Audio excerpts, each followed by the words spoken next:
staff's perspective, they're just basically message people to make sure everybody's kept happy. And I mean, that's a function of Redcoats and Butland to do that. Their attitude was, well, it's my job to keep you here. It's perhaps your job to get out.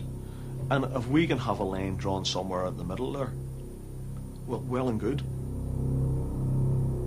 There are 500 paramilitary terrorist prisoners concentrated in one jail.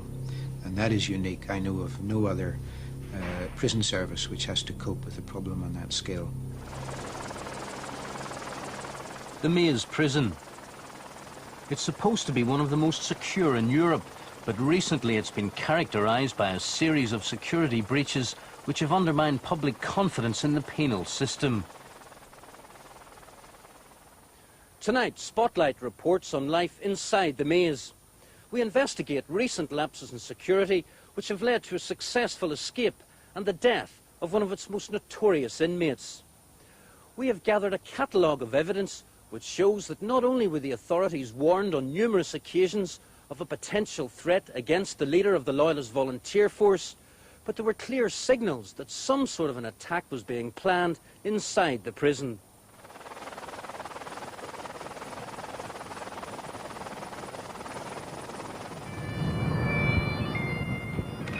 Thousands turned up in Portadown for the funeral of the militant loyalist leader Billy Wright, shot inside the Maze by the INLA 2 days after Christmas.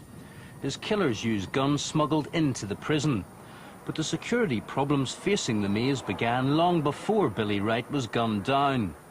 In March, an IRA escape tunnel 30 metres long was discovered running from the IRA's H7 block to the perimeter fence.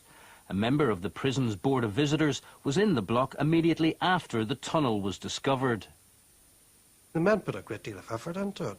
It was hardly just as an exercise to keep them busy. It certainly, I would have imagined, was a serious attempt at breaking out of the prison. And we have heard that the prison authorities were under the impression that the concrete on the floor in all the blocks was much thicker than it actually was in that block. And so therefore they weren't expecting people to dig holes in the floor. In fact, the floor of H7 wasn't solid. It consisted of 2 layers of concrete, inches rather than feet thick. Loose rubble was sandwiched between them.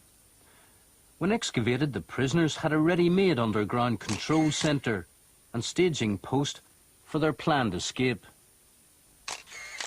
The inability of the authorities to spot tons of soil and debris piled to the ceiling in 2 cells raised the first of many questions about the regime. The block where the tunnel was constructed was searched, in fact, a few weeks before the tunnel was found. The reason the tunnel was able to be dug without detection for a critical period was because we were not doing proper head counts and cell checks on a daily basis. The discovery of the tunnel averted a mass breakout like the one in 1983 when 38 IRA men escaped. Within a few days, 19 were recaptured, but the rest got away.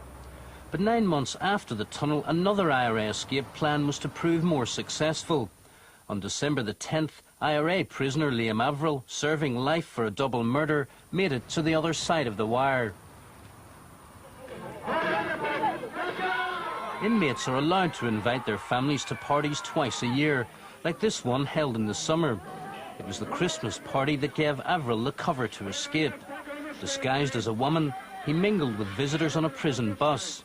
He should have had to encounter at least 6 separate head counts from the time he left his wing until he reached the visitors' car park and freedom. Spotlight has obtained a statement from a prison officer detailed to search buses bringing relatives out of the prison on the day of a Christmas party. He says, I boarded the bus to do my head count to verify the number of visitors on board. I received verbal abuse from the visitors, who also made it difficult for me to carry out my duties by means of blocking the aisle and changing seating arrangements. Other staff acknowledge the distractions and chaos on the buses. More than one could have escaped. The visitors would have been getting off and on the bus. There's a lot of everybody thanking one another and, oh, there's so-and-so, hugs, kisses, you know, everything to try and distract you. We were too trusting. This was their day, put on for their benefit. And we didn't believe for 1 minute that they would actually use it as an opportunity to escape. Liam Averill was on the other side of the border before the authorities realised he was missing. In his version of the escape in Republican News, which can be read worldwide on the internet, he told of the confusion over head counting on the bus and how children play acting made it much more difficult. As in the summer parties, around 200 relatives turned up for each one at Christmas, but no extra staff were on duty, and it was the visitors and not the prisoners who left the gymnasium first. Common sense would tell you that you would account for the prisoners first before anybody left the prison. But unfortunately, I don't have the responsibility of managing the Northern Ireland Prison Service. There are other people paid for that.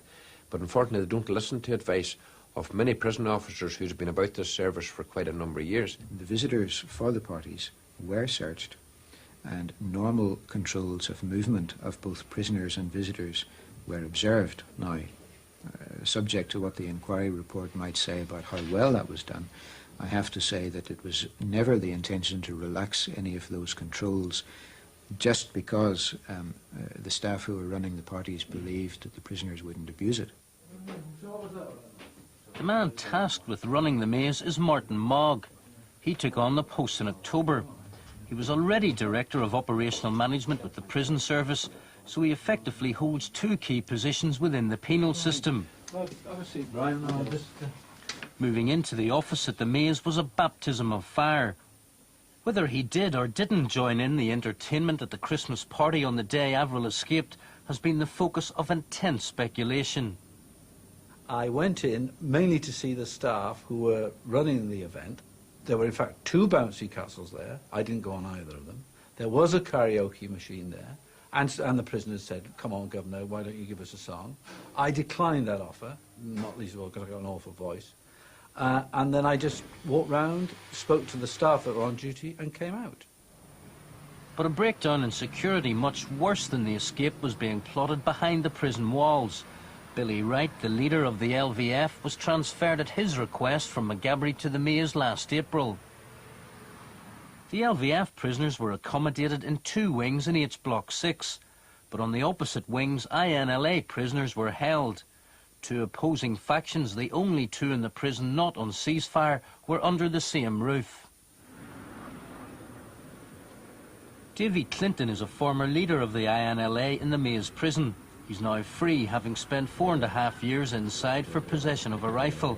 But he was in H6 when Billy Wright and his followers were transferred there from Maghaberry. We opposed it from day one. We informed the governors that it could only lead to trouble in the future and that it was sort of a scenario that we didn't want to see. We explained to them that H6, where INLA prisoners were housed, gave little trouble, was no trouble whatsoever to the authorities within Long Kesh, but that this would and could quickly change if LVF prisoners were housed in the same block. It was to change within months. Billy Wright was shot dead as he was being taken to the visiting centre. His INLA killers gained access to the roof of H6 through a hole in a wire fence, which was probably cut the night before. They then jumped into the yard where Billy Wright was sitting in a prison van. They fired 5 shots directly at him. It was Wright and Wright alone who was their target. Another LVF inmate in the van was told to lie on the floor and cover his head. A pair of wire cutters with modified handles and 2 handguns were later recovered from the INLA wings. Ian Major, a Baptist missionary, has been making this journey to the maze prison practically every day for the past 10 years. He spoke to Billy Wright shortly before he was shot. Billy said to me that he was convinced that he would have a fairly short life. He seemed to accept that was the way it was. He was concerned about the proximity of Republicans in the prison, that somebody was going to get killed. Either they were going to kill them or Billy and his friends were going to be killed. Maybe through a riot or something that people could break through and do you damage, but for a planned assault like that, I don't think he envisaged that. 3 days later, 3 INLA inmates from across the hallway in H6 were brought to court, accused of the murder of Billy Wright. The shooting wasn't the first major breach of security involving firearms inside a jail in Northern Ireland. The INLA has shown its ability in the past to gain access to weapons inside high-security jails, as have some of the larger paramilitary organisations. Spotlight has uncovered evidence that the prison authorities were warned of the potential for a serious incident at the maze. In May, a prison officer wrote in a formal report to his superiors that he had seen INLA prisoners acting suspiciously. He wrote, "Over a period of 10 minutes, both prisoners pay particular attention to the height of the fence in the exercise yard. Additionally, they appeared to be trying to work out their capabilities of seeing the possibility of getting to B wing." At Stormont, the Prison Officers Association also raised security at H6 with senior prison officials in July. The Security Minister, Adam Ingram, was at the meeting. The POA claim a memo was read aloud stating, "The INLA have informed staff that they intend, given the chance, to take out the LVF. Precautions have to be put in place to ensure that they do not come into contact with one another." There were 2 rooftop protests by loyalists at the maze last year, in April by UFF and UVF inmates and in August by the LVF. Then they went on the rampage, causing some of the worst damage ever seen in the maze during a riot.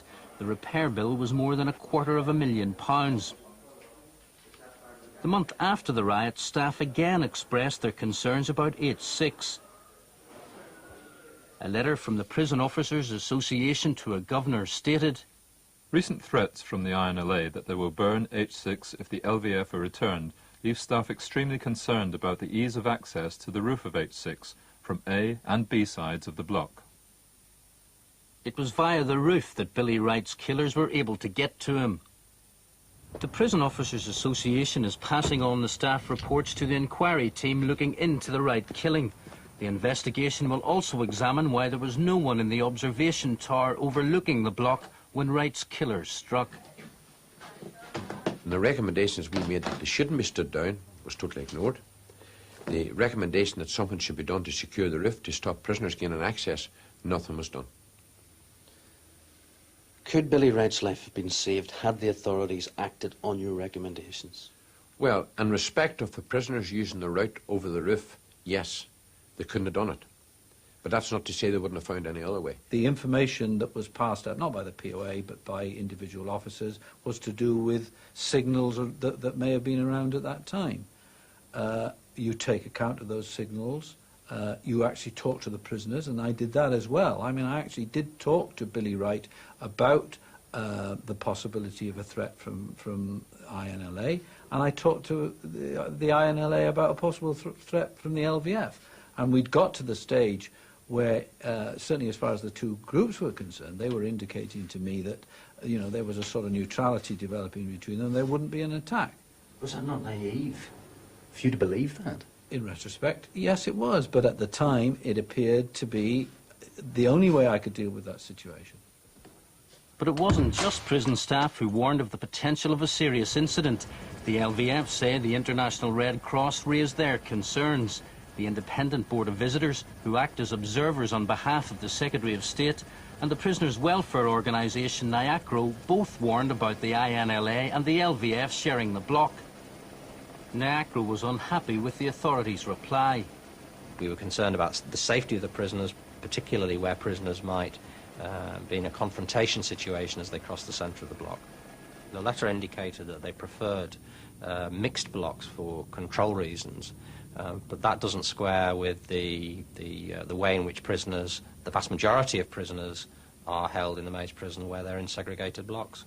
At the time when those organisations were making those representations, not just those organisations, the prisoners themselves I was talking to. I don't need the Red Cross and these people to tell me what's going on in the prison. The prisoners were telling me, my staff were telling me, I was aware of the situation. I had no option but to leave them where they were. What I tried to do was to manage that situation, to manage the risk. But you didn't manage it when a prisoner was murdered. Absolutely. So you're accepting that it was a mistake, an error of judgment on your part? I'm not. I will wait and see what others who are looking into all the circumstances have to say about that.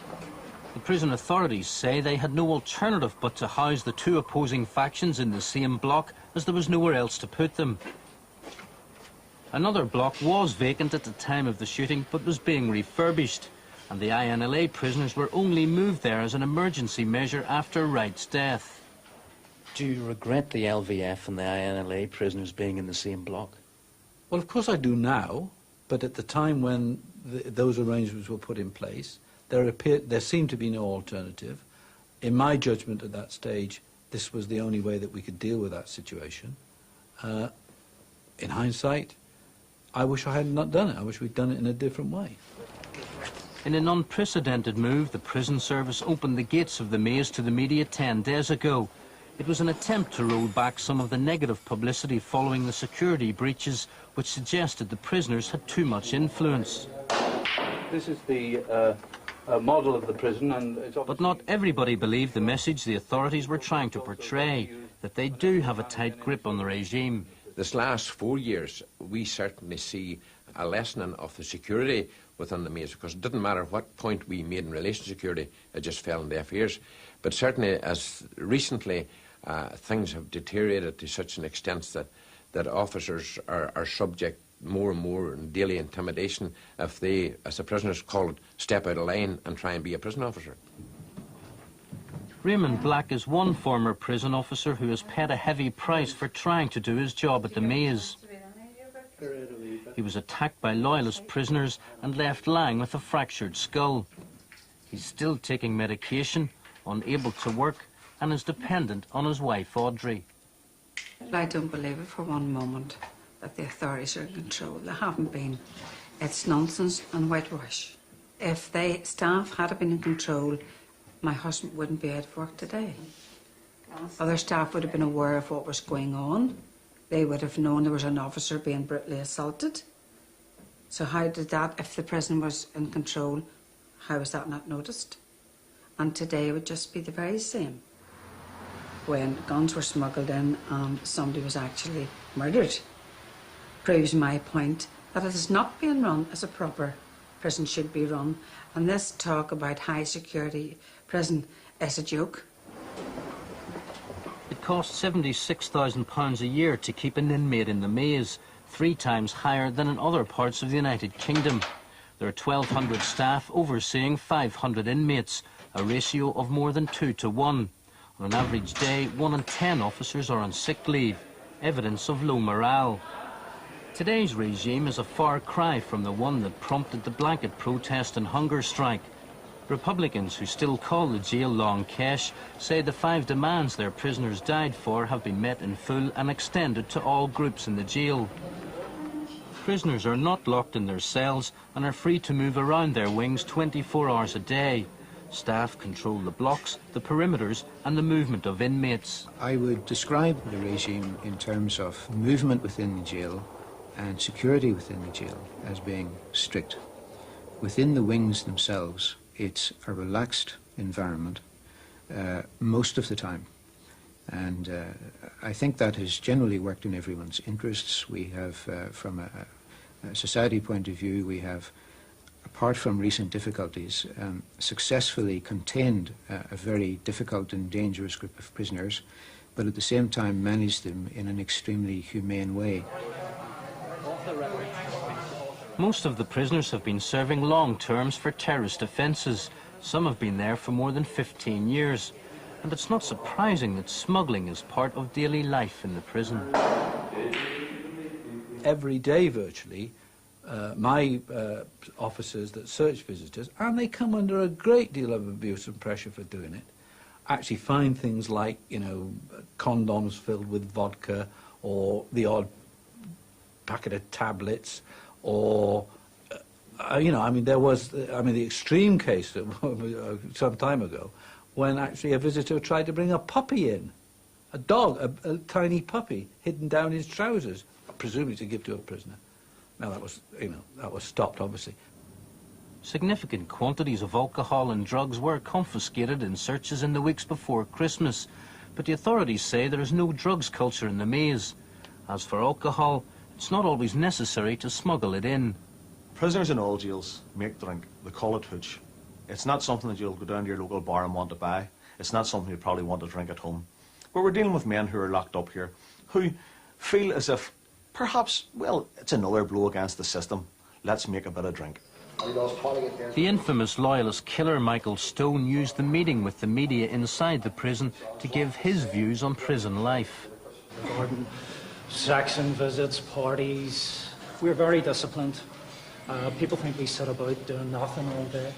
The men here have all allocated jobs. They're orderlies, they clean the place, serve meals, then they do their education, do their training. But it's the impression that this is some sort of holiday camp. It just isn't. Ian Major, who knows the Maze well, acknowledges that there is a degree of truth to reports that prisoners have had sex inside the jail, but believes the picture has been grossly exaggerated. I know of two people who have claimed to have fathered a child in the visits area. One was in an inter-prison visit, which is a private room. Another was claimed in sort of a semi-private cubicle like you'd have in the Maze, that something happened there.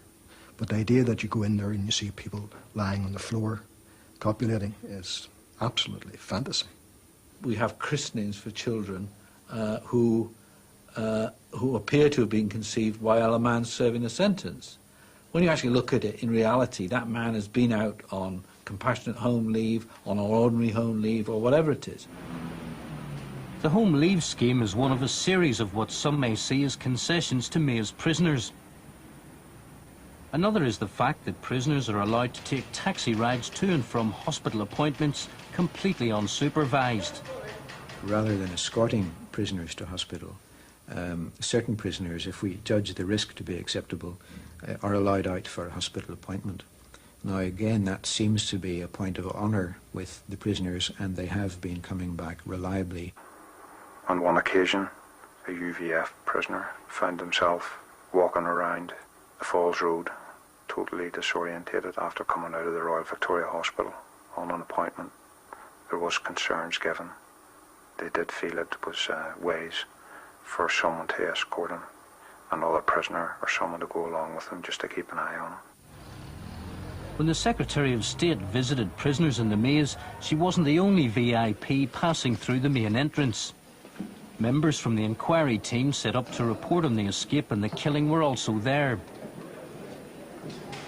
Among the issues they'll want to address is how guns were smuggled in and why some of the archway metal detectors aren't working. Although the authorities say much more effective handheld ones are in constant use. A firearm broken down into small pieces can, in certain circumstances, be so well concealed that thorough searching and the use of technology does not necessarily guarantee that it can be discovered.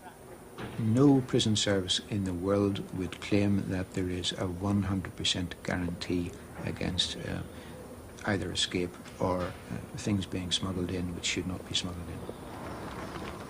The inability to give that guarantee, the prison officers say, has led to a climate of fear inside the jail.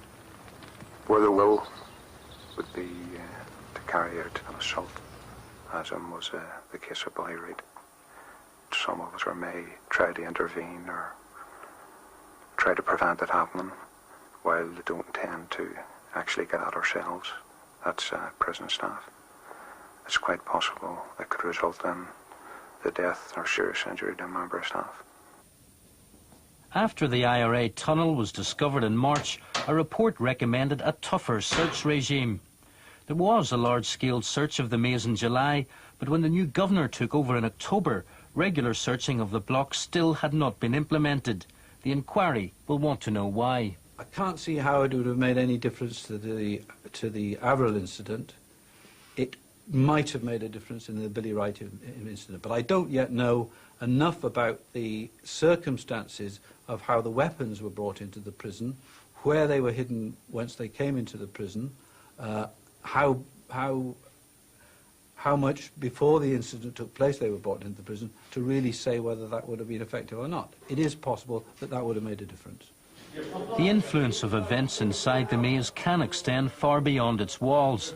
It can have an immediate impact in hardline Loyalist and Republican areas. Unionists who recently met Loyalist inmates in the maze believe there is political interference in the running of the prison. The Northern Ireland office are anxious to ensure the maintenance of the IRA ceasefire and no doubt of the Loyalist ceasefire, and as a result have given direction to the prison authorities to relax security in order to build confidence in the prisoners in the political process. The escape of the IRA prisoner Liam Averill and the murder of Billy Wright were made easier by the relaxation in security as a result of the political direction given by the Northern Ireland office. Some of the developments in home leave schemes and other schemes of that kind have been brought about because A, they were consistent and a pushing forward of long-standing prison service objectives. But the timings of some of those developments have been influenced by the political process as well. What I would not agree to is that there has been any relaxation in security measures in the maze because of the wider political environment. Unionists professed little confidence in the inquiry ordered by the government. They feel they'll get more answers from the Northern Ireland Select Committee and have called on it to conduct its own investigation. Public confidence has got to be restored. We've got to get at the facts here, and a Select Committee inquiry would enable us to get at the facts, not just in relation to the recent events at the Maze Prison, but about the running of the prison service in Northern Ireland as a whole. The government inquiry will make its findings known to the Secretary of State at the end of the month. Already some are clear as to what action should be taken. When people die in prison, head should roll.